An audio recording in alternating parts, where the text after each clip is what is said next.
അഷ്റഫുൽ ഖൽഖ് സ്വല്ലല്ലാഹു അലൈഹി വസല്ലം തങ്ങളോട് അല്ലാഹുവിന്റെ കൽപ്പന എന്തായിരുന്നു? ഫസ്തഖിം കമാ ഉമിർത. അഷ്റഫുൽ ഖൽഖ് സ്വല്ലല്ലാഹു അലൈഹി വസല്ലം തങ്ങൾ പറഞ്ഞില്ലേ, വിശുദ്ധ ഖുർആനിലെ ചില അധ്യായങ്ങൾ എന്റെ തലന്റെയും താടിയുടെയും മുടികളെ നിരപ്പിച്ചു എന്ന് പറഞ്ഞില്ലേ? ഉലമായിലേക്കുള്ള ബാധ്യത ചെറിയതല്ല. ഇതവർക്ക് എന്തെങ്കിലും വേണ്ടതുപോലെ ചെയ്യാനുള്ള വകുപ്പല്ല ദീനിന്റെ വിഷയങ്ങൾ. അതുകൊണ്ടാണ് നമ്മൾ സുൽത്താനുൽ ഉലമയെ ഖാദിയായിട്ട് തന്നെ നമുക്ക് വേണം എന്ന് ഇവിടെ കർണാടക ജമിയത്തുൽ ഉലമയുടെ മുഷാവറയുടെ പ്രധാന യോഗം ചേർന്നുകൊണ്ട് മഹല്ലുകൾക്ക് ആ നിലക്ക് കഴിവിന്റെ പരമാവധി ബന്ധപ്പെടുത്തി ബഹുമാനപ്പെട്ട സുൽത്താനുൽ ഉലമയുടെ അടുക്കൽ പോയി ഞങ്ങൾ അക്കാര്യം പറഞ്ഞത്. ഏതെങ്കിലും ആളുകളെ കൊണ്ടുവന്ന് കളിക്കാനുള്ള സാധനമല്ല അല്ലാഹുവിന്റെ ദീൻ. പിന്നെ കളിച്ചാൽ ഇവിടെ ദീനും പൊളിഞ്ഞു, ആളുകളും ഭിന്നിച്ചു, ഒക്കെ നശിച്ചു. ഈ സമാനിൽ, ഈ കാലഘട്ടത്തിൽ ആ നിലക്ക് ഈ ഉമ്മത്തിനെ നിയന്ത്രിക്കാൻ അല്ലാഹു കൊടുത്ത വലിയൊരു ശക്തിയാണ് ബഹുമാനപ്പെട്ട സുൽത്താനുൽ ഉലമ. നമുക്കറിയാം, നമ്മളൊക്കെ ബഹുമാനപ്പെട്ടവര് ആസ്പത്രിയിൽ എത്തിയ ഉടനെ ഞങ്ങൾ ആ സമയത്ത് റബീഉൽ അവ്വൽ മദീനയിൽ 12 മദീനയിൽ കൂടാൻ വേണ്ടി അവിടെ പോയി തിരിച്ചു മദീനയിൽ നിന്ന് മക്കയിലേക്ക് വരുന്ന വഴിക്ക് ബസ്സിൽ വെച്ചിട്ടാണ് ബഹുമാനപ്പെട്ട ഉസ്താദിന്റെ അസുഖത്തെ പറ്റി വിവരം നൽകുന്നത്. ആ സമയത്ത് ബസ്സിൽ തന്നെ ഉള്ള ആളുകളൊക്കെ സങ്കടപ്പെട്ടു. പിന്നെ മക്കയിലെത്തുന്ന സമയത്ത് കൂടുതൽ ബേജാറുള്ള വിഷമമുള്ള കാര്യങ്ങൾ അറിഞ്ഞപ്പോൾ ആ പരിശുദ്ധ ഖൈബത്തിന്റെ അടുക്കൽ ഹാജിമാർ പോയവരെല്ലാം, ഉംറക്ക് പോയവരെല്ലാം ഒത്തൊരുമിച്ച് പൊട്ടി പൊട്ടി കരഞ്ഞുകൊണ്ട്, ഞങ്ങളെ ഉമ്മക്ക് രോഗം വന്നിട്ട് ഉമ്മയുടെ മരണത്തിന്റെ സമയത്ത്, വാപ്പയുടെ മരണത്തിന്റെ സമയത്ത് സങ്കടപ്പെടാത്തതിനേക്കാൾ കൂടുതൽ സങ്കടപ്പെട്ട് അല്ലാഹുവിനോട് ഞങ്ങൾ വിശുദ്ധ കഅബത്തിന്റെ അടുക്കൽ ദുആ ചെയ്തത് എനിക്ക് മറക്കാൻ കഴിയില്ല. ഉസ്താദിന്റെ മുമ്പിൽ ഞാൻ ഇതുവരെ അത് പറഞ്ഞിട്ടില്ല. ഇതാരെയും ബോധ്യപ്പെടുത്താൻ വേണ്ടിയോ ഞങ്ങൾ ഇന്നതിന്റെ ആളാണെന്ന് സാക്ഷ്യപ്പെടുത്താൻ വേണ്ടിയോ ഉള്ള ഏതെങ്കിലും ഒരു ശബ്ദമല്ല. അല്ലാഹു അറിയുന്നതാണ് ഈ യാഥാർത്ഥ്യം. ഇങ്ങനെ ലോകം മുഴുവനും എത്രയോ ആളുകൾ ഉംറ ചെയ്തു. അവിടെ തന്നെ ബഹുമാനപ്പെട്ട ഉസ്താദിന്റെ ആരോഗ്യത്തിന്റെ മാഫിയത്തിന് വേണ്ടി ഈ പരിസരത്തുള്ള ഉമ്മമാർ സുന്നത്ത് നോമ്പ് നോക്കി കരഞ്ഞു, റബ്ബിനോട് പാതിരാക്കണിച്ച് പൊട്ടി പൊട്ടി കരഞ്ഞു. ഉമ്മക്ക് വേണ്ടിയും വാപ്പക്ക് വേണ്ടി അങ്ങനെ കരഞ്ഞിട്ടുണ്ടാകൂല. എന്താണ് പ്രിയപ്പെട്ടവരെ അതിന്റെ കാരണം? അല്ലാഹുവിന്റെ പരിശുദ്ധ ദീൻ. ആ ദീൻ ഇവിടെ നിലനിൽക്കണം. ആ ദീൻ നിലനിൽക്കാൻ ഈ നൂറ്റാണ്ടിൽ അല്ലാഹു തആല നമുക്ക് തന്ന വലിയ ഒരു, അത് എനിക്ക് പറഞ്ഞ് വാക്കുകളെ കൊണ്ട് നിങ്ങൾക്ക് പരിചയപ്പെടുത്താൻ കഴിയില്ല. മഹാനായ താജുൽ ഉലമ ഒരിക്കൽ പറഞ്ഞു ഞങ്ങളോട്, ഒരു പരിപാടിന്റെ സമയത്തോറ് വന്ന് എപി സാദ് വന്ന് അവിടെ വിശ്രമിക്കുന്നുണ്ട്. എന്നോട് പറയുന്നു വളരെ സന്തോഷത്തോടുകൂടി, നമ്മളെ എ പി വന്നിട്ടുണ്ട്. ഇങ്ങനെ പിന്നെ ഇടക്കിടക്ക് പറയുന്നു നമ്മളെ എ പി വന്നിട്ടുണ്ട്, സന്തോഷായി. അപ്പോൾ ഞങ്ങളത് കേട്ട് ബേക്കൽ ഉസ്താദ് ഞങ്ങളെ കൊണ്ട് കേട്ടപ്പോൾ പറഞ്ഞു, ബഹുമാനപ്പെട്ടവർ ഖൽബിൽ മഹാനായ സുൽത്താനുൽ ഉലമ. എത്ര ബന്ധാണ് ഒരു ഉപ്പ ഒരു വാപ്പ കുറെ സമയം ഗൾഫിൽ പോയി വന്ന് നാട്ടിലെത്തിയാൽ മക്കൾ ഉപ്പ വന്നു വാപ്പ വന്നിനി എന്ന സന്തോഷം പറയും പോലെ മഹാനായ താജുൽ ഉലമ ബഹുമാനപ്പെട്ട ഉസ്താദിന്റെ വരവ് കൊണ്ട് സന്തോഷിച്ച് പിന്നെയും പറയുന്നു. ആ മഹത്തുക്കളൊക്കെ ഉൾക്കൊണ്ട് അവരൊക്കെ മനസ്സറിഞ്ഞ് റബ്ബിനോട് ദുആ ചെയ്തു. ആ മഹത്തുക്കളൊക്കെ വളർത്തി കൊണ്ടുവന്ന വലിയ നേതൃത്വം. പ്രിയപ്പെട്ടവരെ, ആ നേതൃത്വത്തെ അല്ലാഹു തആല ഒരു പുനർജന്മം എന്ന് പറഞ്ഞാൽ തെറ്റാവൂല. ആ നിലക്ക് ഈ ലോകത്തുനിന്ന് നമുക്കൊക്കെ ഓർക്കാൻ കഴിയാതെ ഓരോ ദിവസവും ആസ്പത്രി റിപ്പോർട്ടുകൾ ഉസ്താദും മറ്റുമായി ബന്ധപ്പെട്ട് കേൾക്കുമ്പോൾ ഒന്നും പറയാൻ കഴിയുന്നില്ല എന്ന് മറുപടി കിട്ടുമ്പോൾ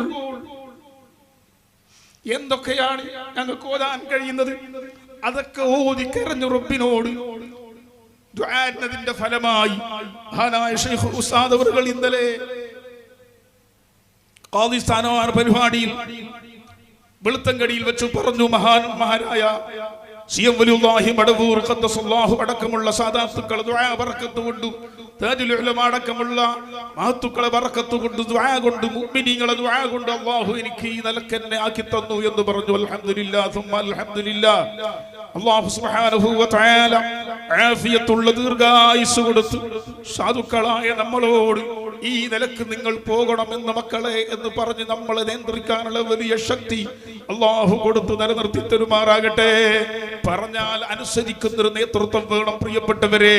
അഷ്റഫുൽ ഖൽഖ് സല്ലല്ലാഹു അലൈഹി വസല്ലം അങ്ങനെയാണ് നമ്മൾ പഠിപ്പിച്ചത്. ഇമാം ഗസാലി റളിയല്ലാഹു അൻഹു അവിടുത്തെ കിതാബുകൾ രേഖപ്പെടുത്തി കണ്ടില്ലേ, ലൗലൽ ഉലമാഉ ലസാറൻ നാസു മിസ്ലൽ ബഹായിം. അല്ലാഹുവിനെ അറിയുന്ന ഇന്നമാ യഖ്ഷല്ലാഹ മിൻ ഇബാദിൽ ഉലമാ എന്ന് പറഞ്ഞ അൽ ഉലമാ ഈ ഭൂമി ലോകത്ത് നമ്മെ നിയന്ത്രിക്കാനില്ലെങ്കിൽ ലസാറൻ നാസു മിസ്ലൽ ബഹായിം, നമ്മളൊക്കെ നാക്കാലി മൃഗം പോലെ തമ്മിൽ തല്ലി അധികാരത്തിന് വേണ്ടി സ്ഥാനത്തിന് വേണ്ടി തമ്മിൽ തല്ലി മൃഗത്തെ പോലെ നശിക്കുമെന്ന് മഹാന്മാർ രേഖപ്പെടുത്തിയെങ്കിൽ ആ നേതൃത്വമാണ് മഹാനായ സുൽത്താനുൽ ഉലമാ. അതുപോലെ റഈസുൽ ഉലമാ. അല്ലാഹു ആഫിയത്തുള്ള ദീർഘായുസ്സ് നീ നൽകി അനുഗ്രഹിക്കണേ റബ്ബേ. ഞാൻ അവസാനിപ്പിക്കുന്നു, കൂടുതൽ നീട്ടാൻ കഴിയുന്നില്ല. ആ ഉസ്താദിന്റെ നേതൃത്വത്തിൽ നമ്മുടെ നാട്ടിന്റെ ഈ പരിസര മഹല്ലത്തുകളിൽ, സംയുക്ത ജമാഅത്തുകളിൽ, ബാംഗ്ലൂരിൽ, അതുപോലെ ഉള്ളാളത്ത്, അതുപോലെ വെൽത്തങ്കടിയിൽ, പുത്തൂർ ആ ഭാഗത്തുള്ളത് ഇന്നലെ കൂറത്ത് വെച്ച് ഞാൻ കൂറത്തങ്ങളുടെ അനുസ്മരണത്തിന് വേണ്ടി സുള്ളിയിൽ പോയപ്പോൾ അവരോട് ചോദിച്ചു. അവർ പറഞ്ഞു, ഞങ്ങൾക്ക് വിശാലമായ ഈ തിരക്ക് കഴിഞ്ഞു, ഇൻഷാ അല്ലാഹ് ഞങ്ങളുടെ ഖാദി ബൈഅത്ത് പരിപാടി സുള്ളിയത്ത് വിപുലമായി നടക്കും എന്ന് അവർ പറഞ്ഞു. മൊത്തത്തിൽ കർണാടകത്തിന്റെ 100-ൽ 70% ബഹുമാനപ്പെട്ട സുൽത്താനുൽ ഉലമയുടെ കയ്യിലും 30% ബഹുമാനപ്പെട്ട സൈനുൽ ഉലമയുടെ കയ്യിലും ആയതോടുകൂടി കർണാടകത്തിൽ മൊത്തത്തിൽ സുന്നത്ത് ജമാഅത്തിന്റെ ആധികാരിക നേതൃത്വത്തിന് കീഴിൽ അല്ലാഹു തആല നമുക്ക് ആക്കി തന്നു. അൽഹംദുലില്ലാഹ് സുമ്മ അൽഹംദുലില്ലാഹ്. അല്ലാഹു ഒരുപാട് കാലം നമുക്ക് നിലനിർത്തി തരട്ടെ. ഖാദി എന്ന് പറയുമ്പോൾ ഒരു സുന്നത്തായ കാര്യം, വേണ്ട ഒരു ഹലാലായ കാര്യം ഖാദി കൽപ്പിച്ചു കഴിഞ്ഞാൽ അത് ചെയ്യൽ നിർബന്ധമായി പോയി.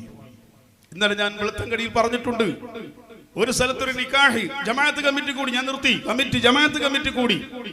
ഖാദി ഇല്ലാത്ത മഹല്ലത്തിന്റെ കരയെ ഞാൻ പറയുന്നത്, ഞങ്ങൾക്ക് ഖാദി വേണ്ട, ഞങ്ങളെ ഖാദി ആയിക്കോളെന്നൊക്കെ പറയുന്നില്ലേ. ആ മഹല്ലത്തിൽ മീറ്റിംഗ് കൂടി. ഒരു വലിയില്ലാത്ത പെണ്ണ്, ഒരു നിലക്കുള്ള വലിയില്ല, ആ പെണ്ണിന് നിക്കാഹിന്റെ എല്ലാം ഉറപ്പിച്ചിട്ടുണ്ട്. ഈ സമയത്താണ് നിങ്ങൾ നോക്ക്, കമ്മിറ്റി കൂടി തീരുമാനിക്കുകയാണ്. എന്താ കമ്മിറ്റി തീരുമാനിക്കുന്നത്? ഖാദി ഇല്ലാത്ത നാട്ടിൽ ഖതീബ് ഖാദി, ഖാദി ഇല്ലാത്ത നാട്ടിൽ ഖതീബ് ഖാദി, ഖാദിന്റെ സ്ഥാനത്ത് എന്ന് തീരുമാനിച്ചിട്ട് ഖതീബിനെ വിളിച്ചിട്ട് പറഞ്ഞു, നമ്മളെ നാട്ടിൽ നമ്മൾ ഖാദി ആക്കിയിട്ട് ആക്കുന്നില്ല, അതുകൊണ്ട് ഞങ്ങൾക്ക് ഖാദിന്റെ സ്ഥാനത്ത് നിങ്ങളാണ്, ഖതീബായ നിങ്ങൾ, അതുകൊണ്ട് നിങ്ങൾ നിക്കാഹ് കൊടുക്കണം. കമ്മിറ്റിന്റെ തീരുമാനമാണ്. അപ്പൊ ഈ മൊയിലാര് മനസ്സിലാക്കി, പല മൊയിലാരും ഉണ്ടല്ലോ, അള്ളാഹ് കാക്കട്ടെ. ദീന് പൊളിക്കാനും മൊയിലാര്, ദീൻ നിലനിർത്താനും മൊയിലാര്, രണ്ടിനും മൊയിലാരേ ഉള്ളൂ. പൊളിക്കാൻ അവരെ പോലെ ആർക്കും കഴിയില്ല, നിലനിർത്താൻ അവരെ പോലെ മറ്റാർക്കും കഴിയില്ല. ശിറാറുൽ ഖൽഖ് ശിറാറുൽ ഉലമാ, ഖിയാറുൽ ഖൽഖ് ഖിയാറുൽ ഉലമാ, അങ്ങനെയാണല്ലോ. അങ്ങനെ കമ്മിറ്റിക്കാർ പോയിട്ട് പറഞ്ഞു, നിങ്ങൾ നോക്ക്, ഖാദി ഇല്ലാത്ത മഹല്ലുകൾ, എന്റെ സംസാരം കേൾക്കുന്നെങ്കിൽ സൂക്ഷിക്കാൻ വേണ്ടി ഞാൻ ഓർമ്മപ്പെടുത്തുന്നു, നിങ്ങൾ ആഖിറം നഷ്ടപ്പെടുന്ന, അവസാനം ഈമാനില്ലാതെ നഷ്ടപ്പെടുന്ന നാട്ടിൽ ജാരസന്തതികളെ, വ്യഭിചാരത്തിന്റെ മക്കൾ ഉണ്ടാക്കുന്ന തീരുമാനങ്ങൾ ചില കമ്മിറ്റികൾ എടുക്കുമ്പോൾ ജാഗ്രതയാക്കണം. ആലിമീങ്ങളെ, അത്തരം കാര്യങ്ങൾ വന്നിട്ട് ജമാഅത്ത് കമ്മിറ്റി, ആഡൽത്ത കമ്മിറ്റി വരുമ്പോ ആ തീരുമാനത്തിൽ നിങ്ങൾ പെട്ടുപോകണ്ട, നമുക്ക് ജോലി വേണ്ട, ആ കമ്മിറ്റിന്റെ തീരുമാനം തള്ളണം. ചുരുക്കി പറഞ്ഞാൽ ആ നിക്കാഹ് അവിടെ നടന്നു. നിങ്ങൾ ആലോചിക്കണം, അങ്ങനെ പല നിക്കാഹും കിടക്കുന്ന ജേഷ്ഠത്തിരി ഉള്ളതോടുകൂടി അനുജത്തിനെ കെട്ടി. അപ്പൊ മൊയിലാരോട് ചോദിച്ചു, അത് മൊയിലാരി പറഞ്ഞ പോലും, ഏതോ ഒരു മൊയിലാർ തന്നെ മൊയിലാറെ കോലത്തിലുള്ളതിനർത്ഥം. ആ മൊയിലാരി പറഞ്ഞ പോലും അത് അവളെ സമ്മതം ഉണ്ടെങ്കിൽ, ജ്യേഷ്ഠത്തിന്റെ സമ്മതം ഉണ്ടെങ്കിൽ അനുജത്തിനെ കല്യാണം അയക്കാം. സുബ്ഹാനല്ലാഹ്.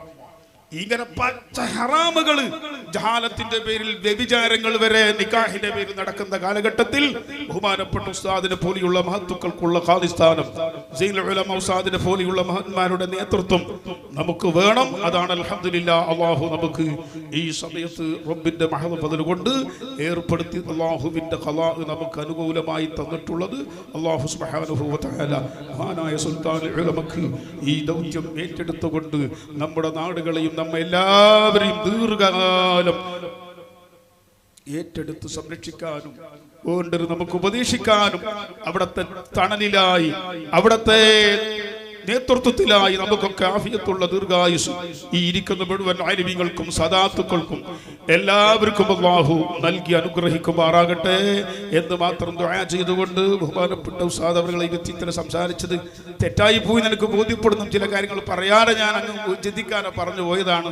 അല്ലാഹു സുബ്ഹാനഹു വ തആല നമ്മുടെ ഈ സംയുക്ത ജമാഅത്തുകളുടെ ഐക്യവും യോജിപ്പും സ്നേഹവും ബന്ധവും അല്ലാഹു ഖിയാമത്ത് നാൾ വരെ പരമ്പരയായി നിലനിർത്തി തരുമാറാകട്ടെ. എല്ലാ ഭിന്നിപ്പുകളിൽ നിന്നും ഫിത്നകളിൽ നിന്നും അല്ലാഹു നമ്മുടെ നാടുകളെയും മഹല്ലുകളെയും നേതൃത്വത്തെയും അല്ലാഹു രക്ഷപ്പെടുത്തി തരട്ടെ. അവസാനം നമ്മളെല്ലാവരെയും ആഖിബത്ത് നന്നാക്കി ഹുസ്നുൽ ഖാതിമത്ത് കൊണ്ട് അല്ലാഹുവിന്റെ സ്വർഗ്ഗം കണ്ട് മഹത്തുക്കൾക്കുള്ള എല്ലാം തണലോടുകൂടി മരിക്കാനുള്ള സൗഭാഗ്യം അല്ലാഹു നമുക്ക് നൽകി തരട്ടെ. അവനായ സൂറത്തു സാദാത്തുകൾ താജുൽ ഉലമ അടക്കമുള്ള മഹത്തുക്കളോടൊപ്പം നമ്മുടെ കൂട്ടുകുടുംബങ്ങളോടൊപ്പം നമ്മൾ ഈ സംയുക്ത ജമാഅത്തിന് വേണ്ടി പ്രവർത്തിച്ച മരണപ്പെട്ടവരോടൊപ്പം നമ്മളെ അല്ലാഹു ജന്നാത്തുൽ നഈമിൽ ഒരുമിച്ച് കൂട്ടിത്തരട്ടെ. ദുആ വസിയത്തോടെ ബിസ്മില്ലാഹിർ റഹ്മാനിർ റഹീം എന്ന അല്ലാഹുവിന്റെ പരിശുദ്ധ നാമത്തിൽ ഈ സംഗമം ഉദ്ഘാടനം ചെയ്തതായി അറിയിക്കുന്നു. അസ്സലാമു അലൈക്കും വറഹ്മത്തുള്ളാഹി വബറകാതുഹു. ശുക്രൻ ജസീല. Thank you.